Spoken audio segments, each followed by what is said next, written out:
This season, protect your post-harvest against stored product pests with an insect growth regulator from Central Life Sciences. Dagish America has partnered with Central Life Sciences to bring you a 10% discount code using code October10 at dagishamerica.com from October 17th through November 4th. Save on case quantities of Diacon IGR Plus quarts and Insulux fog and mill spray gallons. Again, that's October 10 for 10% off select Central Life Science IGR products at dagishamerica.com. Hello and welcome back to Dagish America Presents. I'm your host, Ben Harrell, and I am so happy to have the opportunity to talk to you again about the industry that I work in. Last episode, we spent some time talking to Blake Buckner about rodent identification and control. If you haven't had a chance to listen to that episode yet, please go back and give it a listen. In today's episode, we're going to talk about a group of pests that can be pretty challenging to control from a regulatory perspective: quarantine pests. There are quite a few different pests that are classified as quarantine pests, and it's our job as fumigators to follow a strict set of guidelines to keep these pests from invading import-export countries that don't already have a native population. We've invited Derek Johnson from Cardinal Professional Products to discuss a few of the specific pests and understand how to navigate the strict regulatory requirements associated with their control. Derek Johnson is an associate certified entomologist with over 29 years in the pest control industry, holding certifications in 15 states. He also served on the NPMA's Fumigation Committee from 2015 to 2019 and has trained several companies and individuals along the way. So please help me welcome Derek to the podcast.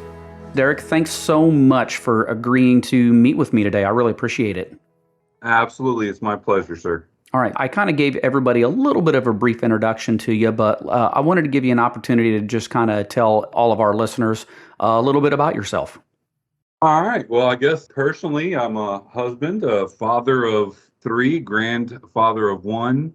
Professionally, started in the industry in South Florida in about 1993, working for a company down there, been involved with fumigation pretty much ever since. I'm an associate certified entomologist, currently hold applicators licenses in 16 states, dealership licenses in many states as well. I don't know the actual count at this point. You lose track, right? Yeah.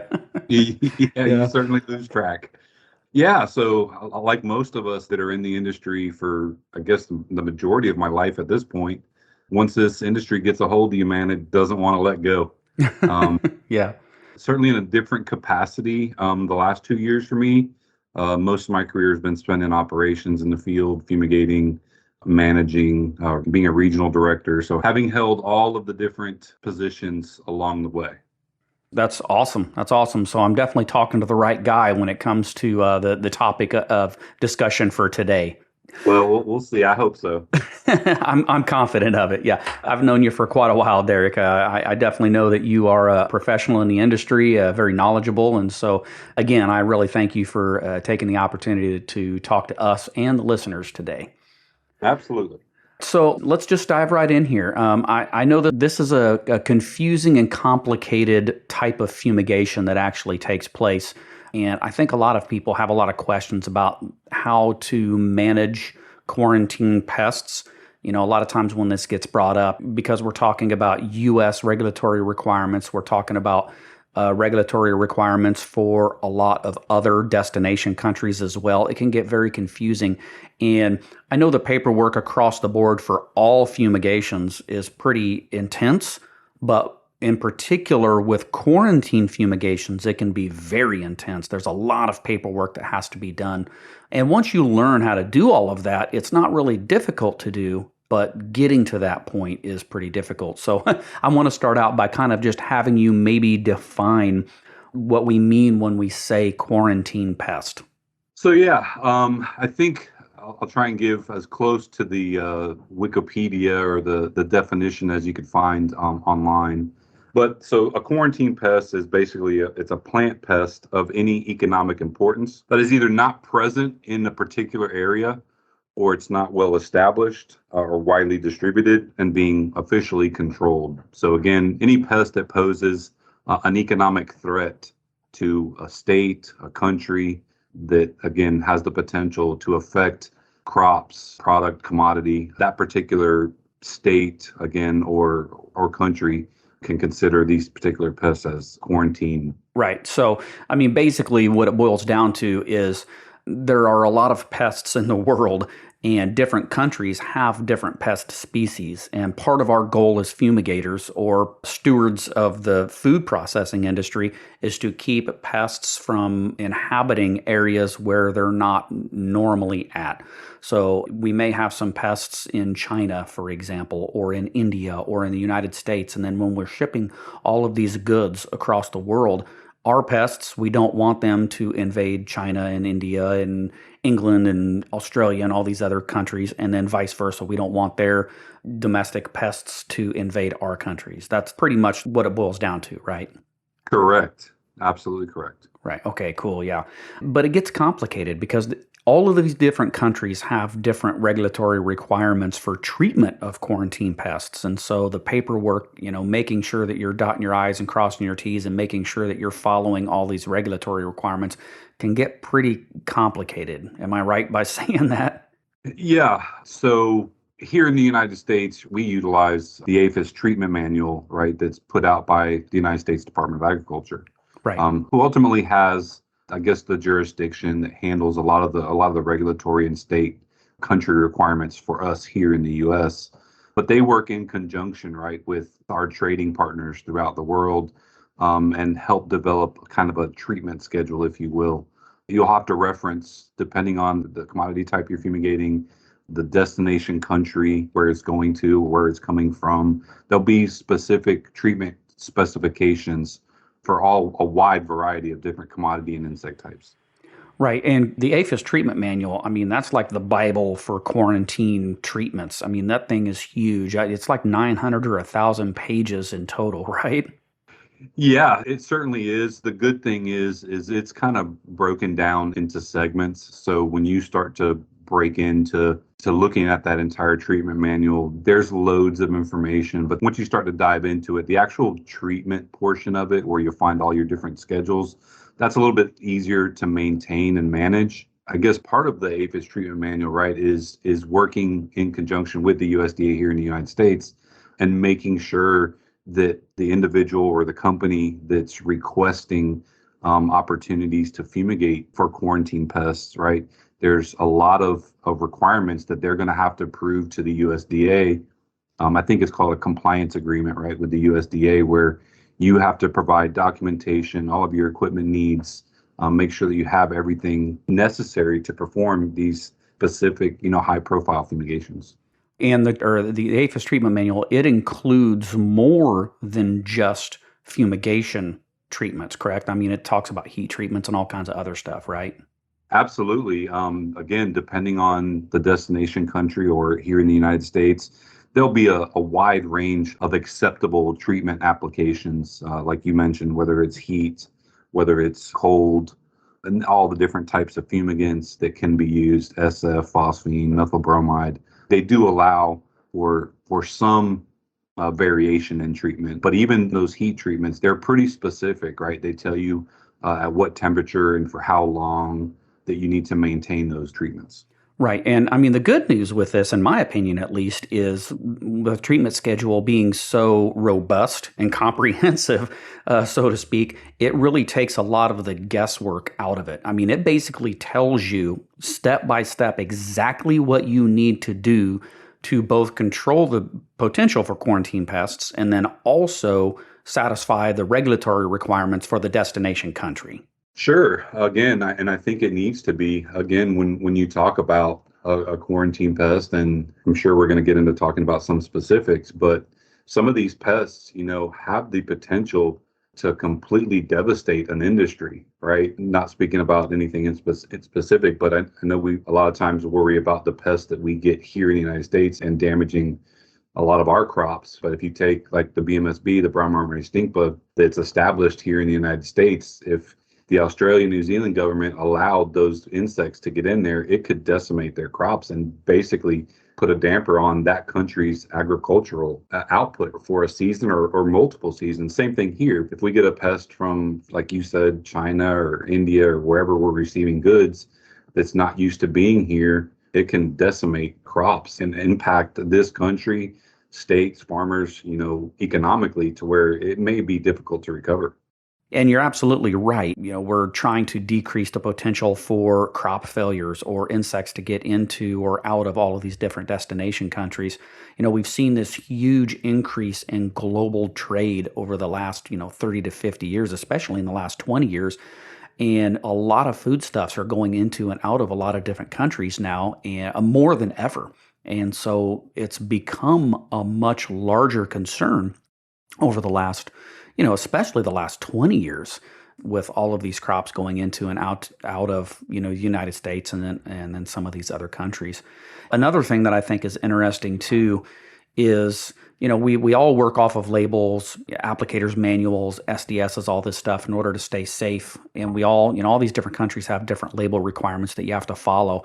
But when it comes to quarantine treatments, the labels, while they still apply, they get a little bit more fluid in some respects because the treatment schedules, and correct me if I'm wrong, but the treatment schedules kind of supersede the domestic label requirements. So yeah, they do allow for some variation. Again, as we know here, the label is the law. But the treatment manual, you are correct, allows us for some flexibility, if you will, in all of our treatments. Right. So the rules still apply, but the rules are the treatment schedules in conjunction with the domestic applicators manual label and SDS. That is correct. Right. Okay. So, because and I'm sure you have too, but I've gotten that question a lot. They're like, hey, wait a minute, I'm looking at this treatment schedule, and the application rate that the treatment schedule is calling for is way different than the application rate that the applicator's manual is calling for. Which one should I follow? Well, if you're doing a true quarantine fumigation or quarantine treatment, you need to follow the treatment schedule. You need to also follow the label, but the treatment schedule is kind of the law of the land when it comes to quarantine fumigations. Yeah, and then again, I think if anybody ever has any question, reaching out to your manufacturer for clarification of whatever product that you're specifically using. We are very fortunate here that we have some very knowledgeable manufacturer reps, your distributor reps. We can certainly help navigate some of those challenges, right? And get some better understanding of what the treatment manual means versus what the label is saying, just to make sure that we are doing everything in accordance with the law, again, labeling, and then also the APHIS treatment manual and other countries' qualifications. I couldn't agree with you more on that. You always want to err on the side of caution. Don't take risks. Don't assume one way or another. If you have questions or if you're confused about something, especially with fumigation, because there's such a safety concern, ask those questions. Ask the manufacturer of the fumigant those questions. Reach out to the USDA. Ask them questions. They are there as a resource to help you be able to perform the fumigation or perform the treatment in a safe manner and in a way that's going to make it acceptable for the destination country. So you're 100% spot on. I couldn't agree more. Yeah, there's a lot of times, when we were in operations, right, you look at relationships with state regulators, with the Department of Agriculture. You look at them as kind of like an oversight body, right? And there's a level of their job that they do have to provide oversight. But more importantly, the people that I've dealt with in my 30 years in this industry, man, they're a resource, they're a tool, and they're more than happy to get in there and explain to you and help everybody have a complete understanding of specific state laws. When we're talking about state regulators, we're talking about the Department of Agriculture. Certainly reach out to your USDA inspectors, your local inspectors, and ask them questions, get clarification. Reach out to your manufacturers, your distributor reps. We can all certainly help point you in the right direction.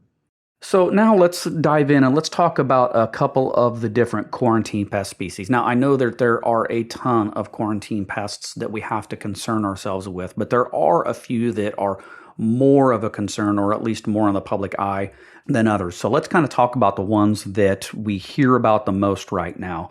And I think one of the ones that we hear about a lot is the spotted lanternfly. I was hoping maybe you could kind of give us a little bit of, some idea on the physical characteristics, their habits, life cycle, some stuff like that.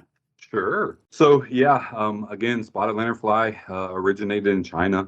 I think it was first detected here in the U.S. on or about 2014 in southern Pennsylvania. They have about a 1 year life cycle, if you will, to identify them. They, fortunately for us, we're in a pretty cool business. And although these insects, these pests are incredibly devastating, when you get a chance to look at them, they're a really beautiful insect or pest, right? Yeah. So the adults have the forewing is gray with black spots. Wingtips are reticulated, black blocks outlined in gray.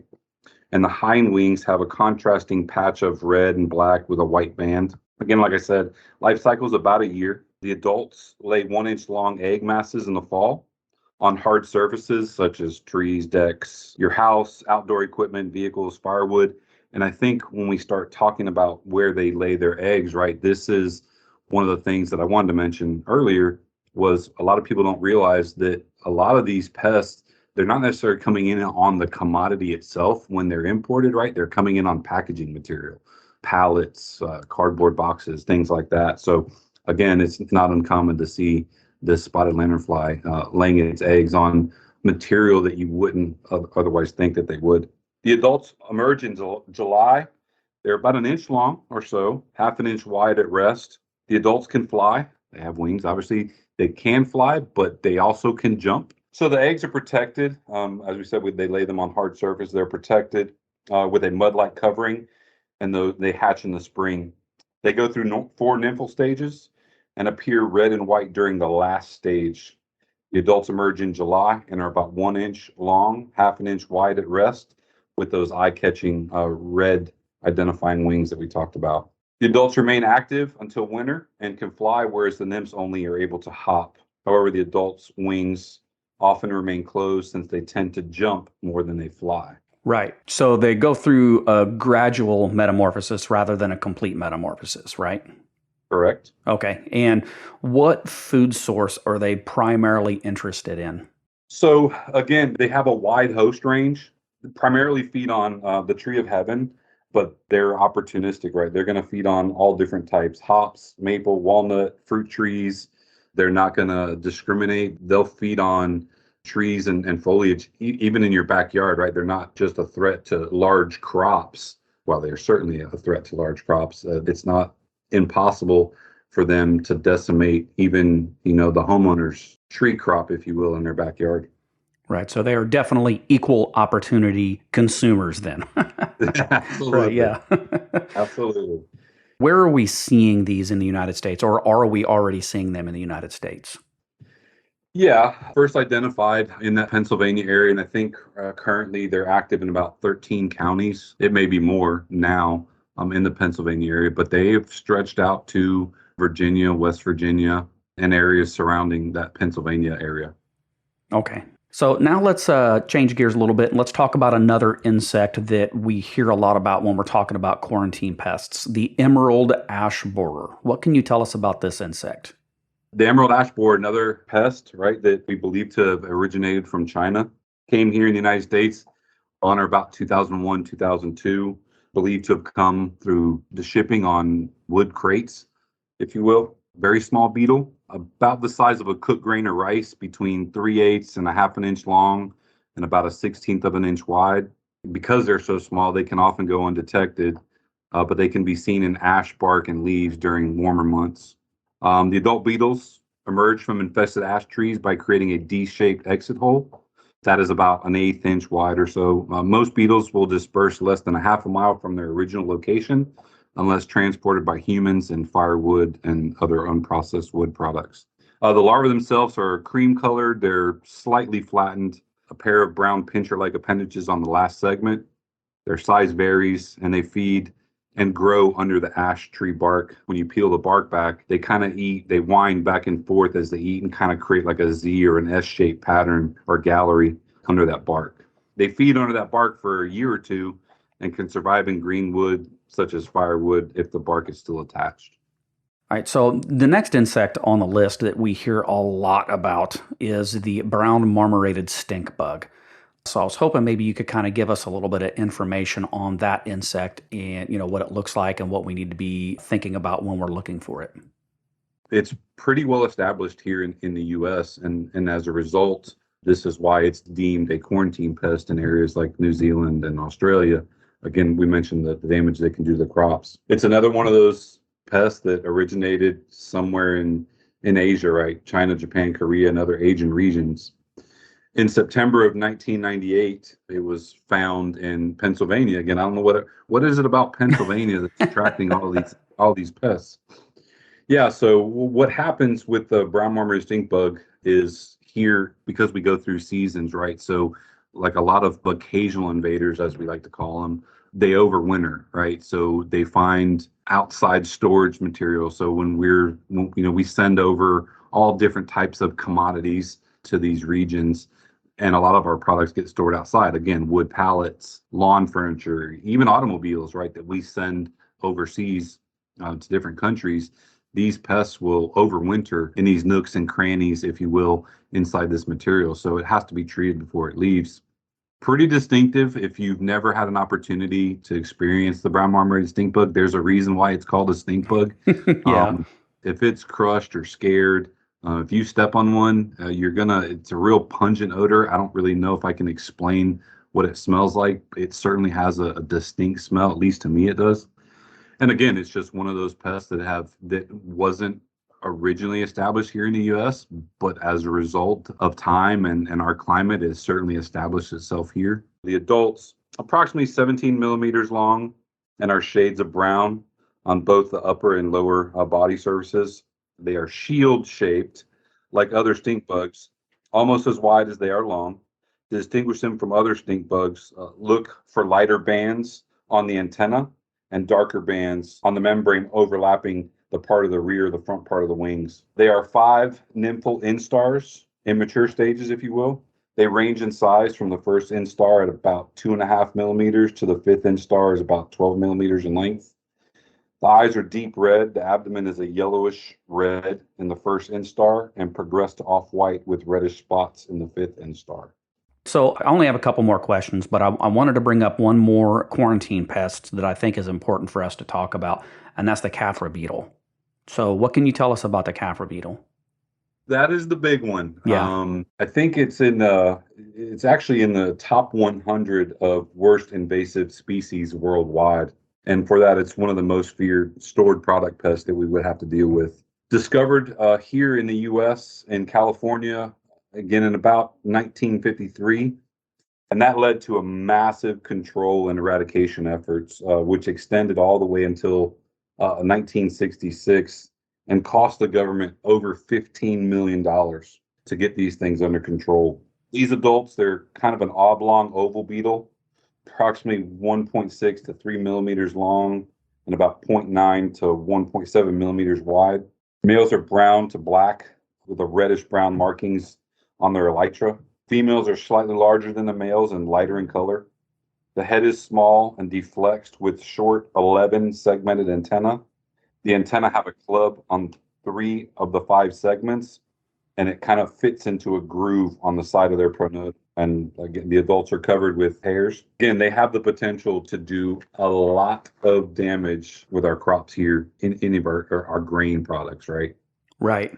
So thanks for sharing some information on some of these better known quarantine pests. Now, I know that there are a lot of other quarantine pests. We could spend hours talking about the physiology of all of these different quarantine pests that we have to concern ourselves with. But I think these ones that we talked about are some of the ones that we need to be most concerned about. And of course, like we talked about earlier, if anybody has any questions about particular quarantine pests, there is a ton of resources out there to ask questions about. So if you run into a quarantine pest that we didn't talk about today, which you probably will if you spend any kind of time in the fumigation business, just reach out to some of those resources. The APHIS treatment manual talks about a lot of different types of quarantine pests. The USDA has a lot of people on staff that know. There are entomologists that work in our industry that understand. And then you can always reach out to folks like Derek or myself or other people in the industry, the manufacturers of some of the fumigants. All of these people are going to have some really good knowledge on a wide variety of quarantine pests that we can run into. And talking about some of the challenges that we faced, and we talked about some of those as they pertain to quarantine fumigations earlier, but I want to ask again, are there any specific challenges that we need to consider when we're trying to fumigate for quarantine pests? Yeah, again, I think we touched on a lot of these earlier. The main thing is understanding the pests that you're dealing with, right? Working with the USDA, working with that treatment manual. When you're dealing with quarantine pests, a lot of times, somebody from the USDA is going to want to be present, if not for the entire fumigation. They're certainly going to want to be there to witness us taking readings. Again, they're there to ensure that we don't allow these pests to establish themselves here in the U.S. So they have some skin in the game, if you will, to ensure that they're protecting our country's supply of whatever the commodity is that is of concern. But in addition, one of the things I wanted to mention earlier, in addition to the USDA and obviously the manufacturers and the distributors of the different, there's a lot of people that have input into how we proceed with treatments, right? With awareness. So whether you're talking the state extension services, different universities, there's a ton of different trade organizations and trade associations that are heavily involved in this aspect of our business, right? They have a financial interest in assuring that these pests are controlled. So again, it's an all hands on deck approach whenever we're dealing with these potential invasive pests. Yeah, group effort for sure. And this is one of those areas in our industry where everybody kind of comes together to kind of help set the standard and regulate the industry to make sure that it is viable and that it works for everybody. So it really is truly one of those areas in our industry where we see that group effort happen a lot. Yeah, absolutely. That's one of the things that has attracted me to this industry is there is competition involved, right? It's the world we live in. But like you said, and I think you said it very well, when you're talking about the devastation that can be caused when these pests arrive here, in addition to the different health aspects, when we're talking about our crop, we're talking about our ability to live in this country and have all the things that we like to have, in addition to remaining healthy as a country, right? We're all going to be involved to help protect our food chain, to help protect the health of our United States citizens. So we're certainly not competitive in that aspect. We all want to thrive and we all want everybody to be happy and healthy. 100%. Yeah, I couldn't agree more. So last question here. What advice would you give a brand new fumigator about quarantine fumigations for the control of quarantine pests? I think the best advice I can give to anybody is don't assume, right? You may be very well versed in all things pest control related and fumigations in general, but don't be afraid to reach out. Like we mentioned earlier, these institutions aren't designed to be a gotcha type of thing, right? It's all help. So don't be afraid to reach out. If you don't know, you simply don't know. I can tell you I don't know everything. I've been in this for 30 years and I ask questions all the time. I'm not afraid to ask questions. Don't be afraid to ask questions of professionals. Find that representative at the USDA, your manufacturer, your distributor rep, get them involved. Just again, engage them with questions. Attend as many of these trade shows that you can. Look online, read. I don't know if you could sit through and read the entire APHIS treatment manual. if you could, more power to you, but use it as a reference. Again, just keep yourself open, listen, learn, ask questions. That's the best advice I can give anybody. Yeah, I say that all the time myself, and I appreciate you offering that as advice because I think it's extremely important. I cannot stress enough how important it is to remain open-minded and inquisitive. I mean, really what it boils down to is, we're fumigators, we're the bug guys, so to speak, but really we're detectives. We have to wear that detective hat when we're doing inspections and when we're doing treatments. We have to remain open-minded and inquisitive, and we have to think about the things that we're doing, and we have to ask a lot of questions to get to the bottom of things, so to speak.